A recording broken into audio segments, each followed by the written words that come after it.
Karibu tena mtazamaji, hizi ni taarifa za leo mashinani, lakini kwa sasa mtazamaji, ningependa kidogo tuweze kuhitilafu mpango huu wa leo mashinani kwa siku ya leo, ambapo sasa mwenzangu Sofia Wanuna anaingia uwanjani na mahojiano naye aliyekuwa jaji mkuu David Maraga. Mtazamaji, kumbuka kwamba huyu bwana alistaafu mwezi Januari na kukusanya virago vyake kuelekea nyumbani, ambapo nafasi yake sasa ilichukuliwa naye jaji mkuu wa sasa Martha Koome.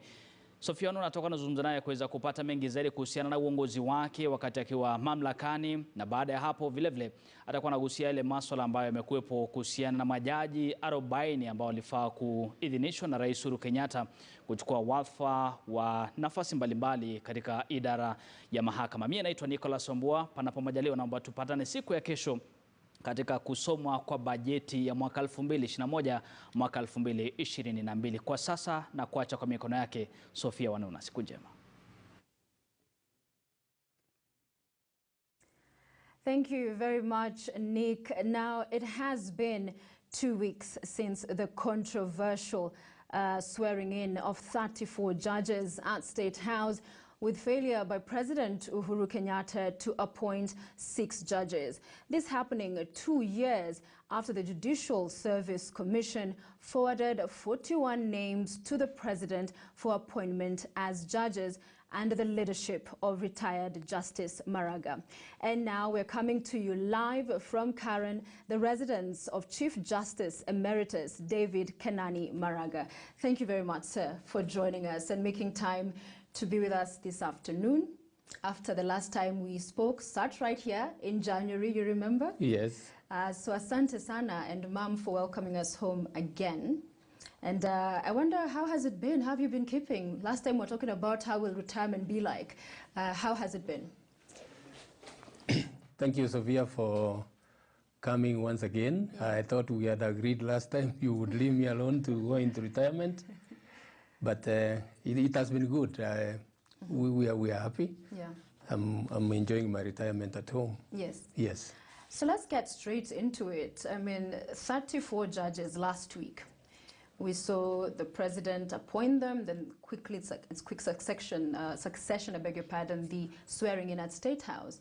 And of course, failure to appoint 6 of them. And one, unfortunately, God rest his soul in peace, had since died because 41 were the names you'd forwarded. What did you make of the appointment, the entire ceremony? Talk to us about that. Sophia, I've already made my position on this. Even before I left office, there were suggestions that we should swear those who didn't have what they call integrity issues, which issues were never given to us, and that we go on, because I was all the time complaining about backlogs.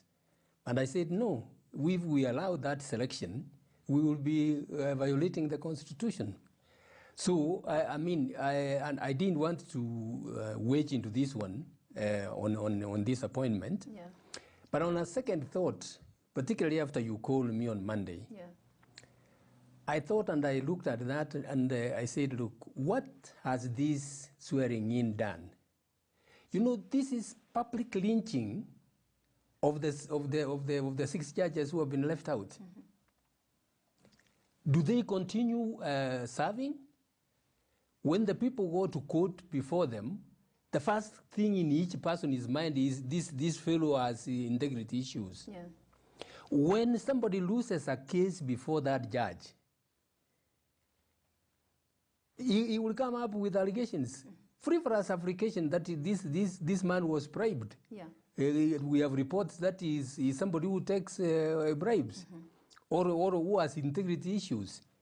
You are literally ruining the careers of these judges, and totally ruining their lives, and their families' lives. That is so serious that it cannot be done so casually like it has been done. Yeah. This is extremely bad. On the flip side, Emeritus, it could be argued that perhaps at the point the names were forwarded to the president, and then some information emerged, as he says, received adverse information on certain individuals. If then that happens after the fact, are you then saying the president should sit back despite this new information on these persons? How should it be canvassed? There's a procedure, very, very good procedure. Swear these judges in, lodge a complaint before the Judicial Service Commission. And whoever has been appointed, whether he was an advocate before or he was a judge before, he will be removed. If we don't follow that process, you know now what has happened is that these judges have been condemned and hard. Because now, I mean, in the eyes of the public, these are the corrupt judges who the president was talking about. That is the message out there. Yeah. And that is condemning these people and hard.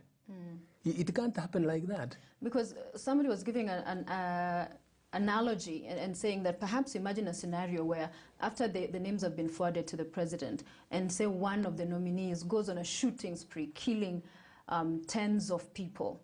Should he then, just because there are those who argue his role is ceremonial, just approve or appoint rather, as opposed to then take what he sees as his constitutional duty, a measure regarding that, because this has happened, whilst this person is innocent until proven guilty, but because you know this information for a fact, then you take that decision based on what he has always argued. He takes those decisions based on what he sees as constitutional duty. You know, let us not go into some hypothetical situations. Yes.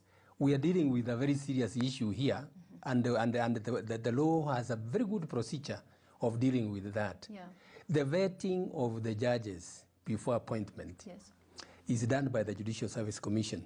And as very many people have said, including the vice chairman of the Judicial Service, the former vice chairman of the Judicial Service Commission, said, is when there is a short list of the candidates, the Judicial Service Commission sends letters to all institutions, and they puts it even in the media. Anybody who has an issue, bring it up. When you have that issue, the law requires at Article 47, you can't condemn somebody unheard. You must give him the particulars of the allegations against him to answer. What happens in the US? You have seen, it is in the media. You have seen cases in the US where somebody said, you raped such a lady 20, 30 years back. Those allegations are put to those judges. When they are looked, I mean, they are examined. When they are found to be frivolous, they are thrown away and the judge is appointed. That is the process that should be done. So the president cannot come around and say, I have intelligence reports that these people have, integrity issues. And then we take that as gospel truth. And we don't interrogate that. To allow that kind of thing. If the president doesn't like your face, you will never be appointed a judge. So did you, at the time you were CJ and the issue came up, did you ever seek to find out what information was this that the president had? Just even without making it public, of course, at the time, to find out what is this adverse information, details on the individuals. Did you ever seek to find out? Yes. That issue arose when we were doing the interviews, in fact, almost coming to the end. And I wrote myself and said, look, are there any issues you have against these judges? The letter I received was that we have, there are integrity issues against so and so, so and so, so and so. But I said, look, give us the details. They said, no, by the way we conduct, by the manner we conduct our business, we can't give you those details. So on the basis of that, we were supposed to condemn these people and tell them, sorry, the executive has issues against you, so we can't appoint you. That's what we were required to do. We refused. As chair, we discussed that and refused, and went ahead and appointed them. Passed them for appointment. So that information came before you forwarded the list? Exactly. It came, but we were not given the particulars. Yes. As I told you, Article 47 of the Constitution requires us to give the particulars of the allegations against those people to them to respond. They could easily be free for us, and if they responded, and there are quite a number of other candidates. We put allegations against them, which we received from the Law Society, from the public. We put those allegations to them. They answered them. We examined them and we looked. Some of them, we dismissed them. Yeah. And as I've said before, there are some which affected some candidates we were interviewing. So I had an interview the other day with the former vice chair, your deputy in the commission at the time, Mercy Deche, and she indicated that she was surprised that when the 6 names released as rejected or did not meet the threshold to be appointed, it was different from the list that was given to you at the time. Is this a position you agree with? Yes, I confirm that. How many names? The names have changed. All of them? Those who know, those who were said to have issues, and some have been added now to that. To that list, and others have been removed from that list. So for the good of the persons concerned, yes. I won't name them, but that's what has happened. So what does that speak to from where you sit? The mala fides of the allegation. Yeah. If it was a bona fide allegation, why is this shift? Why are you changing? Today it is Sovia and Maraga. Tomorrow it is Sovia and another person. Yes. Like that. Yeah. And Maraga has been removed or Sovia has been removed. Yeah. So when some would sit and look back and say, a stalemate that lasted for 2 years under your leadership, and of course after you exited as the recruitment was going on, in 2 weeks in the new CJ in office has been unlocked. What again, I'd go back to, would you say attribute the same to? I don't want to speak for anybody. I don't want to speak for the new chief justice, for example. I don't know what conversations or what discussions have gone between her and the president, or if there have been any. But from her statement, when she says, "Look, you have appointed this 34, but we want the 6 appointed." That alone is a sign of protest, that this what you have done is not correct, in my understanding. But she attended the swearing in at State House. Well, look at it this way. The president is adamant, is going ahead to appoint. It is really neither here or there whether or not the CJ should have appointed, attended, or how some people look at it. Yeah. I don't want to have an opinion as to whether she should not have gone to State House or going to State House is like an endorsement. Look at the awkward situation the CJ finds herself in. When the president is adamant, is going ahead with the appointment. But he was adamant also when you were Chief Justice. But then there was then a stalemate. So in this instant, there appears to be a different approach, would you say? There are those who have said perhaps there were negotiations, we don't know. But during the interview, when she was being vetted and interviewed for this position and asked, because the question was put to every candidate for the position of Chief Justice, how would they deal with such a stalemate?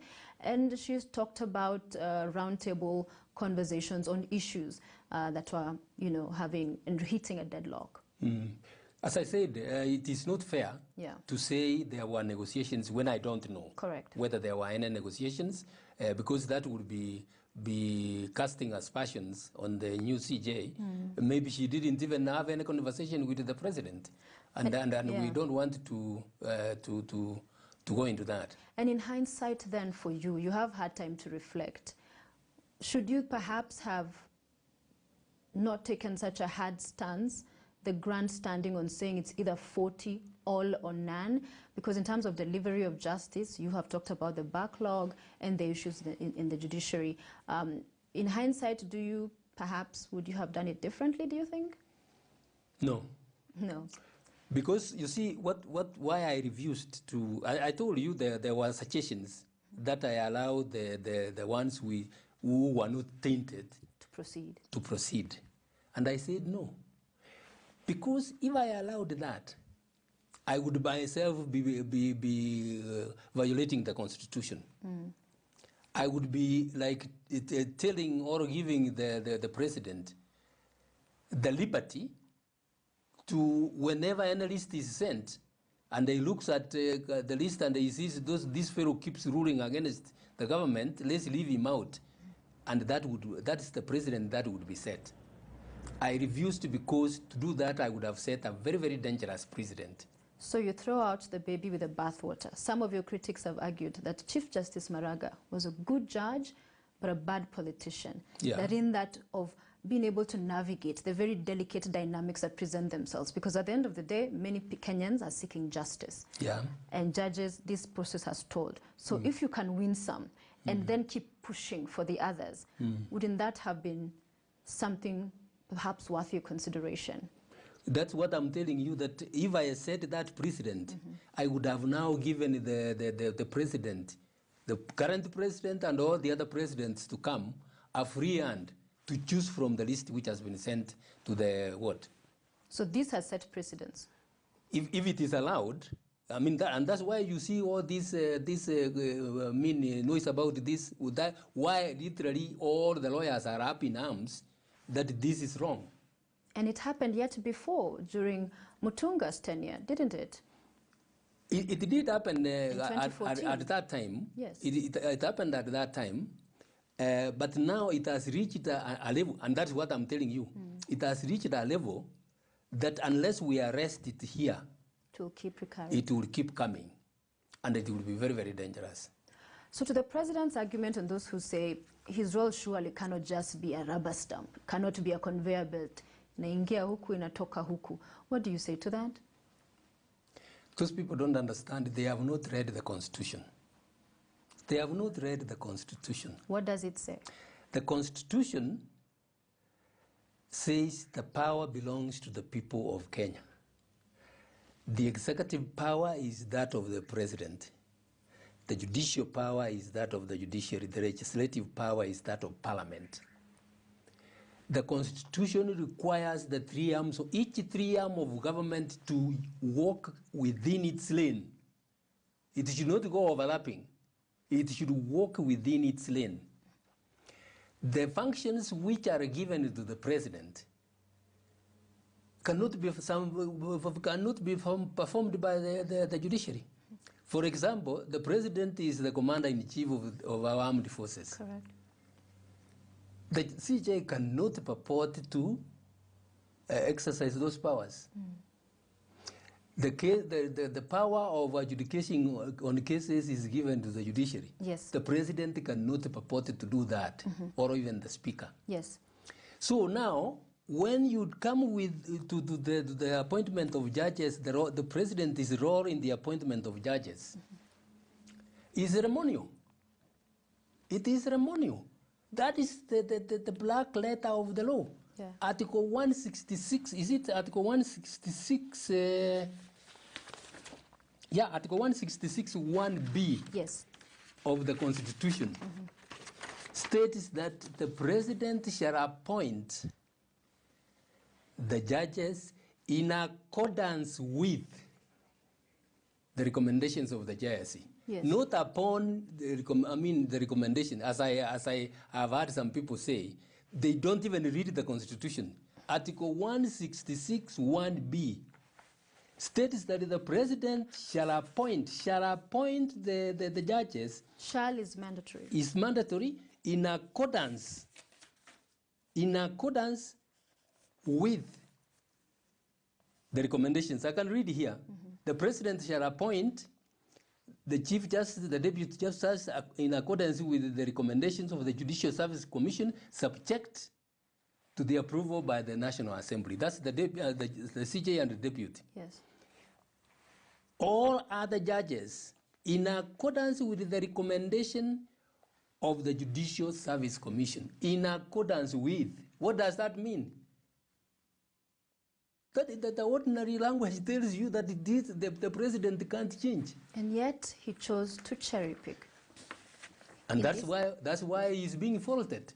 He is violating the Constitution. This particular issue, Sophia, if you remember, I don't know whether some Kenyans just forget very quickly, has been the subject of more than 3 cases in court. All those courts, I don't know how many judges have been involved. have all said the president has no leeway. They have said the constitution binds the president's hands. He must appoint according to this. Yeah. Some people are arguing that there is an appeal. Those appeals, when were those cases decided? Several years back. The Attorney General files appeals, which he just forgets, he doesn't follow. The appeal they filed the other day of BBI is the one they are pushing now. They are not pushing about this one here. Hmm? So and the law is very clear. Yes. When a court has made a decision, unless there is what we call stay orders, an order of stay, everybody against whom that order is made is bound to comply. So from where you sit, this is gross violation of the Constitution, would you say? Exactly. I can't see any more act of gross violation of the Constitution. And if that be the case and business then continues as usual, how do you cure that going forward? Because at the time it happened in the Mutunga time, you came and you said none of them or all of them. Yeah. So then now here we have again that kind of partial appointment, and then there's the ones who've been left out. And there are those court orders, as you say. So then what next? Isn't that a dangerous place to be, that there are court orders, but they'll be disregarded because there's an individual sitting in the president office of president who says that this is the way I choose to go?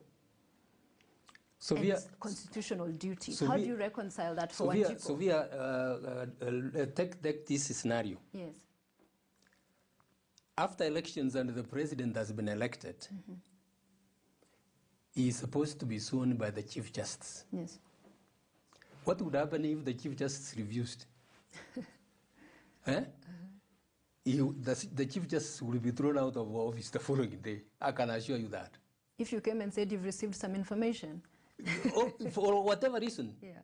Unless you are dealing with, we're not talking about a presidential petition which has not been heard or as. If the president, the Chief Justice, there is no presidential petition. The ceremony has been organized for the swearing of the president, and the Chief Justice refuses to come and swear the president. I can assure you, hell will, the whole country will roll. They will come and say, remove this fellow. He doesn't even know what he's supposed to do. That is what's supposed to happen with the president. And so it is the duty of Parliament, when the president has violated the Constitution. Is it Article 142 or, Article 142? I can't remember the provision. Yeah. To take steps and remove him. To impeach the president. To impeach the president. That is the only way you can have order. If this kind of act is allowed to continue, we are descending into a banana republic.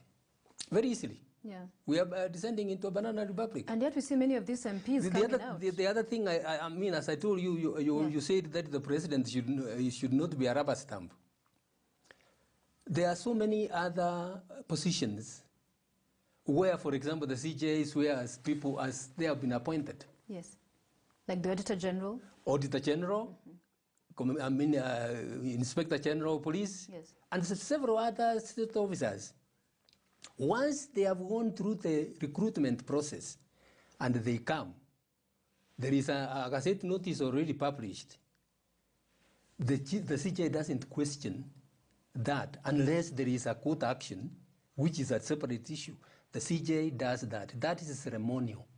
Okay. That is ceremonial. And that is the powers the CJ has been given in respect of those people. So what is it about? With regard to the appointment of judges, yeah, the president's position is also ceremonial. The appointing authority is the Judicial Service Commission, and for good reason. This was for good reason. Yeah. Previously, the president used to pick who he wants to be the CJ, to be the judge. So that when cases are being decided, you don't know what goes on behind the scenes, and the orders are given as the government wants. So do you say that this is a president who's it's his way or the highway? I will say that. If again, I mean, with all the court orders that have been given, with all the statements that are being made, the president is adamant and saying, look, and I saw that in the when he was swearing the judges, he's saying, as long as I'm president, I'm not going to take the easy way. Who says the easy way? You take the law. I mean, the law, the way the law requires of you. And he also says he'll not ignore reports given to him by the intelligence, that those are people, once they speak, as a president, he has constantly maintained. The Constitution has not given the intelligence the power to appoint the judges. That has been given to the Judicial Service Commission. So he's preferring the views of intelligence as against those of Judicial Service Commission. Those views of the intelligence have their place. Bring them right, as I said earlier, before the interview is over. So now the names have been referred back, the 6 that were found to have not met the threshold, to the JSC. Do you think they should consider relook? Is there any such provision? Vice Chair Masideche says there is no reverse gear. Former Vice Chair, yes. Yeah, former Vice Chair. Yes. There is no reverse gear in that process. Once the JSC has made recommendations and sent them to the president, yes, it cannot recall the names and begin examining anything that has gone there. Whatever it will examine will be in the form of a formal complaint lodged under Article 168 of the Constitution for removal of a judge. Yeah. And, you know, we talked about this interview, as you said earlier, that I've been seeking to have this sit down with you for some time now. And on Monday, you granted us the interview. Little did we know that a day before the interview would be seeing that very hard-hitting statement from your predecessor, Mutunga. And in an open letter yesterday, he posted it online and has been covered widely. I'll pick out a few key highlights. He talked about dalliance with impunity from the highest office in asking the president to appoint the remaining 6 judges and the action of not appointing them all. He talked about resign or retire early. You can't cherry pick provisions that you obey and those you disregard. He also mentioned that his conduct was beneath dignity of high office, and even described that list of 6 rejected as list of hate, and that this was pettiness of performing power. Quite a scathing open letter. I wonder if you have had occasion to read it all and what for you stood out and whether you agree with what his sentiments. I agree with every word in that statement. I've read it. I've read it carefully. I agree with every word in that statement. Mm-hmm. Yes, sometimes when a situation gets so bad, it requires that people be frank enough, people be brave enough to state what the position is. Because when you keep quiet, if just Mutunga kept quiet, if we keep quiet, and we are seeing the country sliding into anarchy, can I come later and say, I wish I said? Eh? That's being hypocritical, that is being dishonest and extremely unfair, first to yourself and to your country. Mm-hmm. Yeah. Because there are those who criticize that statement and said, well, the same scenario happened during Mutunga's tenure. Why is he then now harshly castigating the institutions as they're operating between the executive and the judiciary? Maybe it is the more reason why, because it is now being repeated, it is the more reason why that Mutunga had to come out the way he did. Yeah. Yeah. I don't want to purport to explain just Mutunga's statement. Yes. It is very, very clear. Mm. But if for maybe your viewers, the Wanjikus in the village, yes, if I can say it in Kiswahili, yale just Mutunga aliandika na yale ambayo yametendeka ni kusema tu ya kwamba raisi hana mamlaka kabisa kusema aachili huyu au auachilie huyu. Yes. Hayo mamlaka yamepewa watu wengine. Raisi ako na sehemu yake ya kufanya. Mm. Na afanye ile sehemu yake ambayo anatakikana kufanya, yeah. Asicha kaingilie sehemu ya watu wengine. Tukikubali rais aendelee vile anaendelea, hii kitu tukiachana na aendelee na hii iwe kama kitu ya kawaida, italeta shida Kenya hii.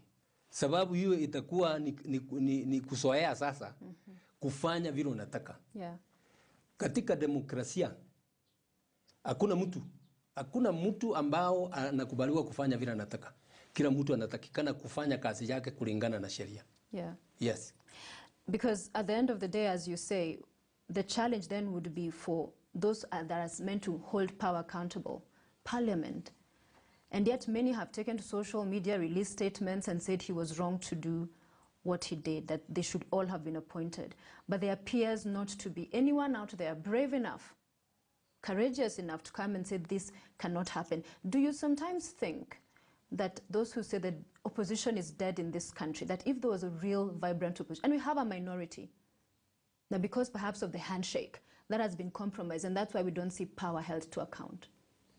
Yes, opposition has died. Opposition has died.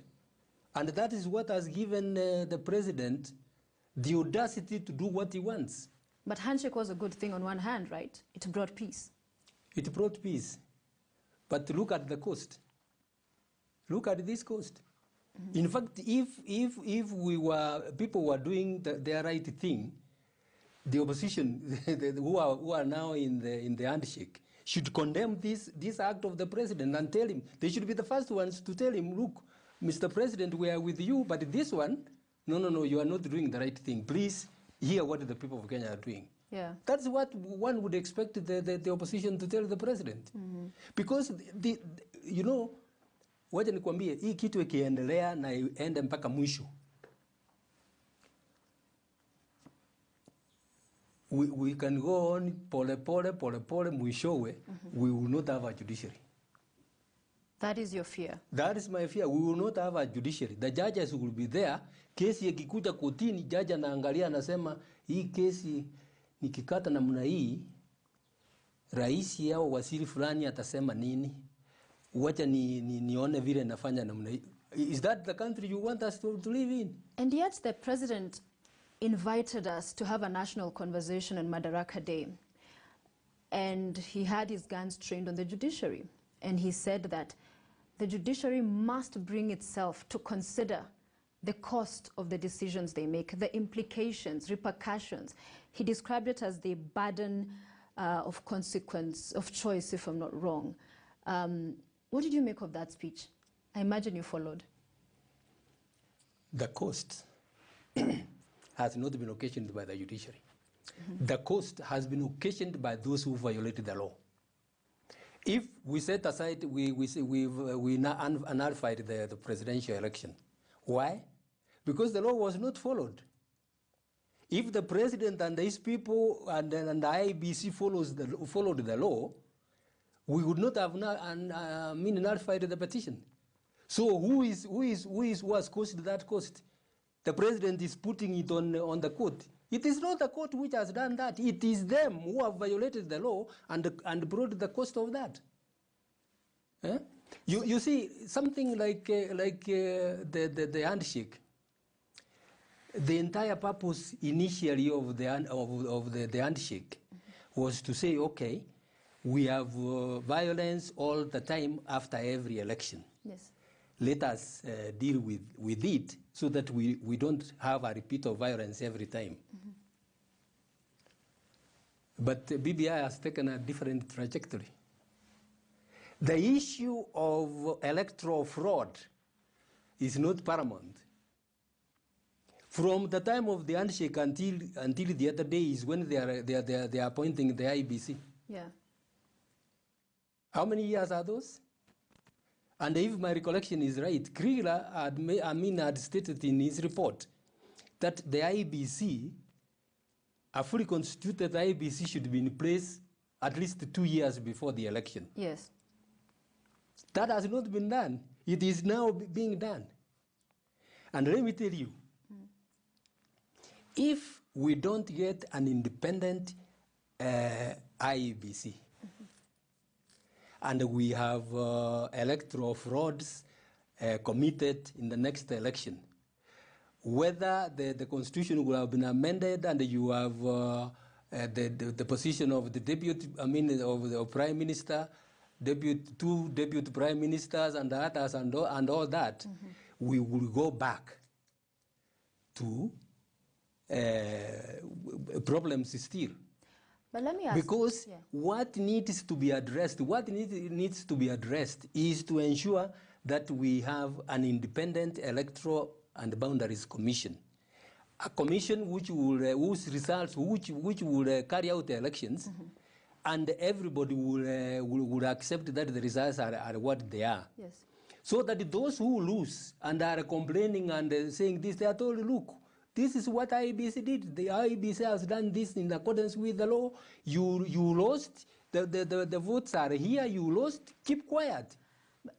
Perhaps I could ask and put it this way, and part of that, what the president was inviting the nation to have the conversation, that sometimes there could be a wrong, but that the judiciary should allow itself to have a different perspective where things are just not black and white, that if it's wrong, let's move. That yes, a judge, for instance, could find, or a court, that this was wrong. However, because of considering in the example he gave with the ruling that you led the Supreme Court as president at the time, 1 billion shilling, he said, was being lost per every working hour. So that there was this wrong. However, we've announced the wrong, but because of bigger picture, because that's in essence what he was calling the country to address and think about, and the judiciary. Yes. If you don't remember what happened in 2007, yes, then you will not know what we are doing. As I said, who has caused that loss? It is not the judiciary. It is those who have violated the law. Yes. The courts, when we were deciding the 2017 case, and we have put that in the judgment, we considered where we had come from. 207. We considered the 207. Yes. And considered all those factors, and said, look, we have got to make a stop to this. It may be costly, but we have got to make a stop to this, and so that everybody follows the law as is required. And yet, the petitioners refused, boycotted the repeat election. That is their own choice. Yeah. When the repeat election was done and the petition was brought, and by the way, the repeat election complied with what we had said in the judgment. The transmission and others complied with what we had said in the judgment. So now, when they boycotted and we carried the election, the second petition, we didn't find any merit in this, in it, and we dismissed it. Yes. Yeah. So what the president is saying, that the court should reflect on the consequences of their decisions. Let me tell you, we do that all the time. We do that all the time. But is it all the time? Because I'll give you an example. Again, during that repeat election, Justice Odunga's decision finding that the returning officers were illegally hired. And this was coming, was it a day to the repeat presidential election? That had it not been for the Court of Appeal overturning that decision, the country would have been thrown into a constitutional crisis in that there's no repeat election. What next? Does then the president have a point that in some instances, there are decisions made without a big picture in terms of implications? Because in that instance, and the Court of Appeal and the Supreme Court agreed with the overturning of Justice Odunga's decision. So that working within those constraints, isn't there a point that even the judiciary is not a perfect institution? So who becomes the arbiter, perhaps, when executive and judiciary disagree? The judiciary has never claimed to be perfect. And that's why we have the appeal hierarchy. Decisions are made, some mistakes are made, and they are corrected in the appeal process. Yeah. That is the law. Who says the president also makes mistakes, the parliament makes mistakes? All those are done. You saw the other day, parliament is said to have passed how many acts without referring them to the Senate? They made a mistake. Did you want the court to say, okay, because now they have passed all these and they have gone so long, that would be the modus operandi, what the lawyers call modus operandi. It was going to continue unless it is checked. Yeah. Yeah. And during your tenure again, it was pretty much an all-out war between the executive and the judiciary. For sake of country, how do you think, if you were to advise Chief Justice Koome, should navigate? She's newly in office. It can degenerate, as we have seen in many instances. The judiciary gets cash-strapped as well. You see the issue of backlog with judges, delays in appointments.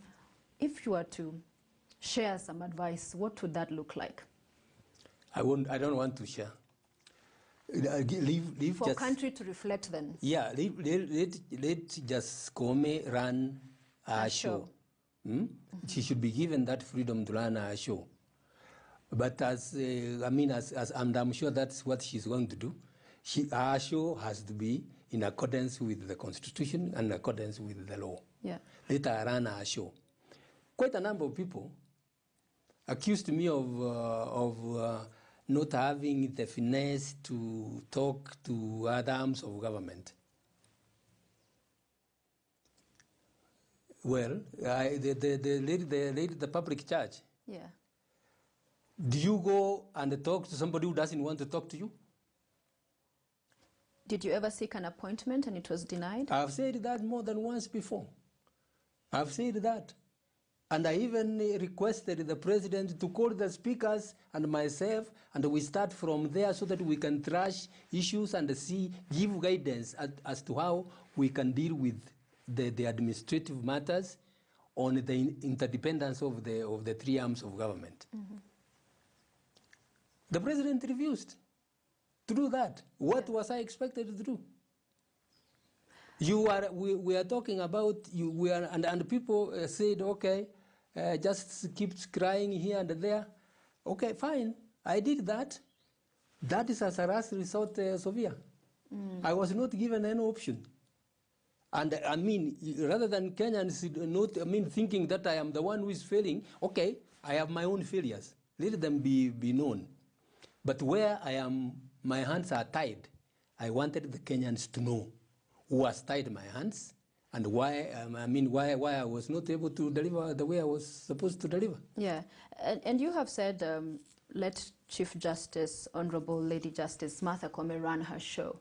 And there are those who'd argue, well, when yourself and the former retired Chief Justice Mutunga weigh in publicly on these matters, that perhaps you are not, it would be seen as if, I don't know if it's interference or just raining on her parade, that perhaps just let her run her show unhinged or unencumbered with voices from different sectors, that you both had your time, it's gone, it's her time now. What do you say to those critics? We have not sought to interfere with what Justice Koome is doing.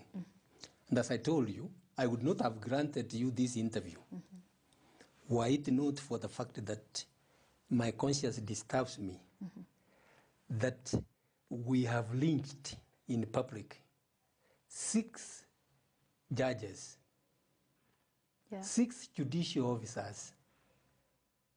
We are literally, and if we keep quiet and allow it to go on, these judges will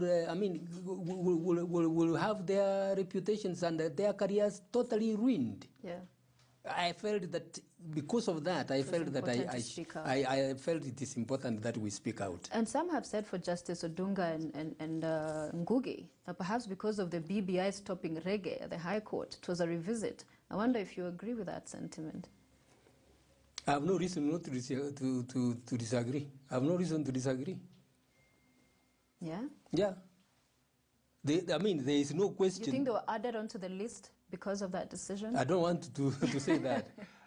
What I would say is that it is common knowledge that the proponents of BBI are not happy with that judgment.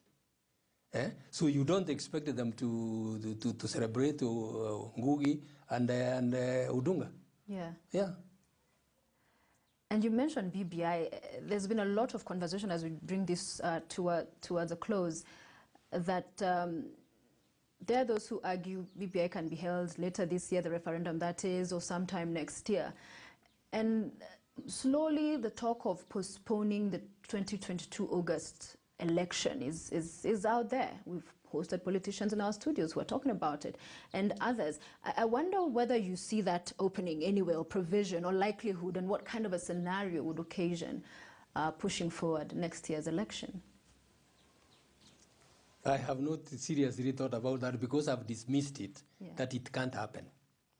The Constitution limits the term of the president to two terms of 5 years each. He can't extend it by even 1 day. He can't do that. The same thing, it limits the term of parliament by up to 5 years. Yes. The Constitution is also states when you can extend the term of parliament. When we are at war, or in a state, and when there's a state of emergency. That's why I told you, I've not looked at that, but what I remember is that you can only do that in very, very exceptional cases of war and a state of emergency. And there's some issues, like to extend the period of the president, you need a referendum. You need a referendum to be carried forward. That's why I said, well, I've seen those media reports. Me, I just, in my mind, I dismissed them, that it can't happen. It can't happen. So, I mean, are you telling me that somebody is going to come up and say, okay, because the BBI is in court, so now let us extend the parliament? That can't happen. Because the constituencies, then the time for delimitation, this period of time is required, that some of those arguments could be canvassed in court as... It's like Kenya will come to an end if the constituencies are not new constituencies are not given before 2022. Yeah. That's what you will be telling Kenyans. And yet, Professor Mutahi Ngunya, political scientist who works for the president, has said that you left the president with a gift in the card of dissolution of parliament. He opines that if at any point the president was to use it, it would then occasion that extension of his term in office. It will not. I mean, as far as I'm concerned, it will not. Yeah. If the president were to dissolve parliament, yes, he will only be president for the term, for the remaining period, which the constitution gives him. When it ends, he goes out. That their destiny is what's tied at the hip. And so would that then, it would be, which I think they're actually seeking in court, interpretation of whether their terms are interlinked, and whether if this then is a parliament is dissolved, then it in essence also means the president vacates office. Not necessarily. Okay. If the president were to heed my advice and dissolve parliament, a new election, a fresh election will be held within a given time. Yes. And that parliament which comes in, it will just serve the remaining term of that dissolved parliament, and then we will have another fresh election. Okay, so it would not be a new parliament like the 13th, 14th, 15th parliament? I mean, the law is not very clear on that. Okay, as so to interpretation. It will be left to interpretation. Right. But if the president dissolved the parliament today, he will remain in office until 2022 August. Yeah. And he will also go out. I must ask you this as, again, we close. Tomorrow is budget day. Judicial, financial autonomy has been a big deal. I wonder for you going forward, because those constraints have been a problem for the functioning of the institution, whether you foresee or what your thinking is around going forward for the judiciary, especially even with what transpired with BBI, because some of the politicians were saying they're going to stop reggae and they want us to give them more money. So I wonder what, as we close, your thoughts are around financial autonomy for the judiciary. Sophia, sorry, let me... No problem, no problem. Sophia, if those people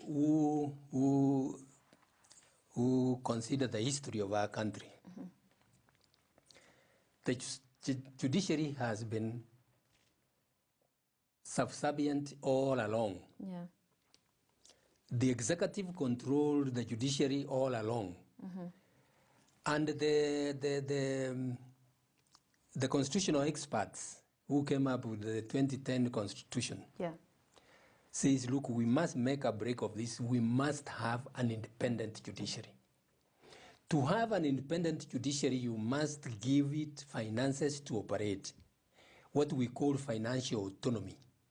You must give it funds. The funds are allocated by Parliament. Yeah. If the judiciary is not given sufficient funds, the Kenyan people should ask Parliament. It's not the Treasury. Yeah. They should ask Parliament.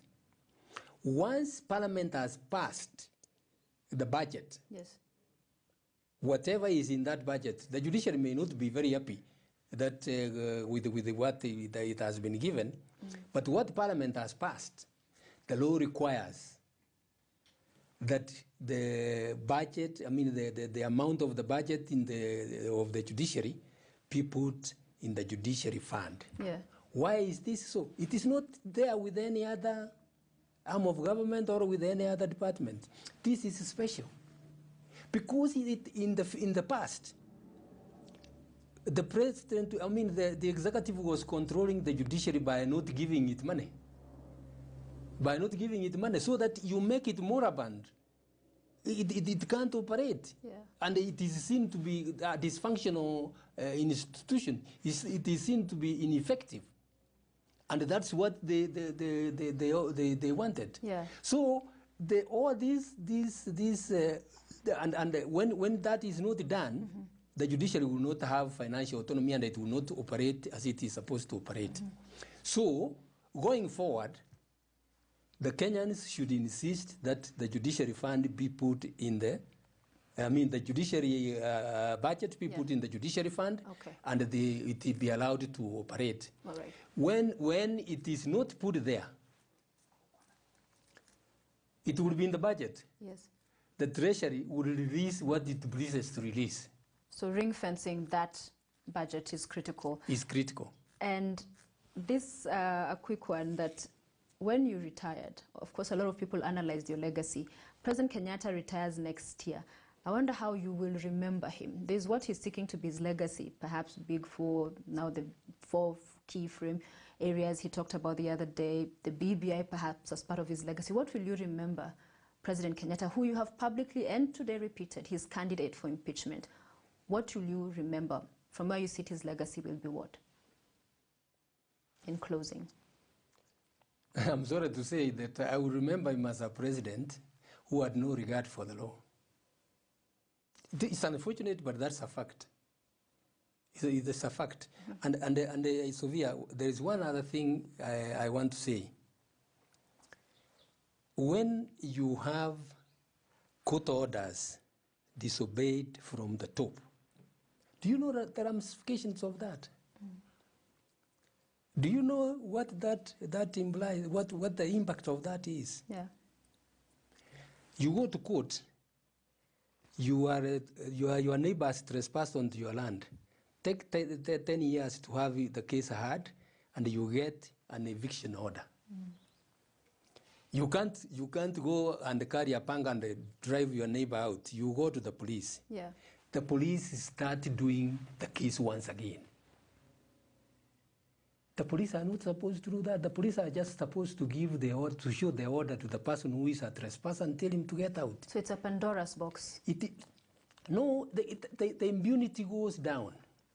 As a result of disobedience of the court orders, starting from the president, come to the ministers, come to the permanent secretaries and the others, criminal elements have taken advantage of that. And they are disobeying court orders and the law left, right, and center. Because they know nothing will happen. Okay. Come to the issue of land. I'm happy the CS lands is now trying to digitize the records.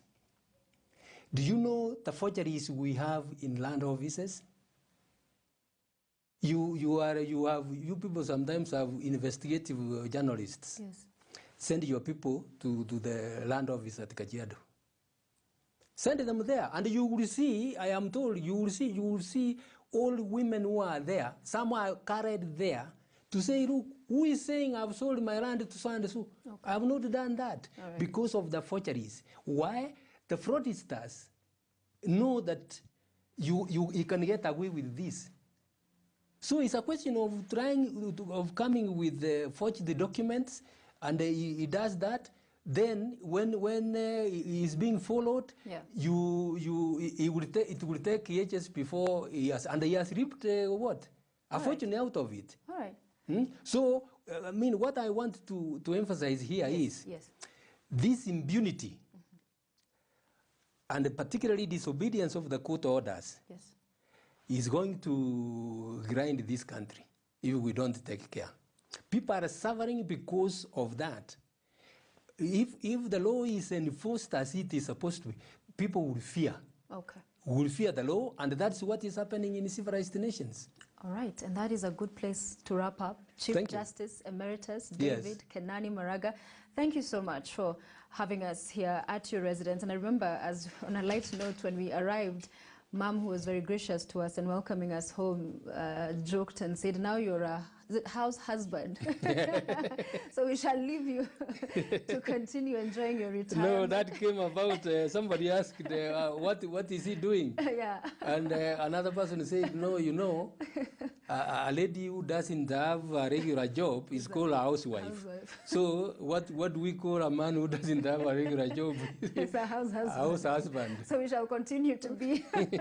Thank you so much for your time. Thank you very much. And for speaking to our viewers. Thank you very much. One last thing, Sophia. Please continue articulating these issues. Yes, we shall. This country is ours. Let everybody say no to impunity. All right. If we don't do that, I'm telling you, we are going to, like the coming general election, if we don't take care, what we saw in 2007 was child play. Oh, wow. Don't play around. People are playing around. Forget about what these people are saying, that when you have a prime minister here, you have this and this. If electoral fraud will not be removed or curtailed, there are going to be disputes, and they can get ugly. They can get ugly. Now, I mean, it is there in the media. It's not anything I'm creating. We are in the pandemic. Some people are holding meetings. They are arrested for breaking COVID rules. Others are holding theirs with even larger crowds, and they are not being touched. Double standards. That is what is going to create a problem. You cannot apply the law selectively. When you do that, you send the country into anarchy. All right. Yeah. Thank you very much for saying it as you see it and shooting from the hip. Chief Justice Emeritus David Kenani Maraga with us here on KTN News, exclusive and live. And we thank you for watching. Keep your thoughts coming. I'm at Sophia Wanuna at KTN News KE. The show started during Leo Mashinani. It's ending during News Desk. So we are taking a break. And when we return, Ashley Missouri will be back with the day's top stories. Please stay with us. Thank you.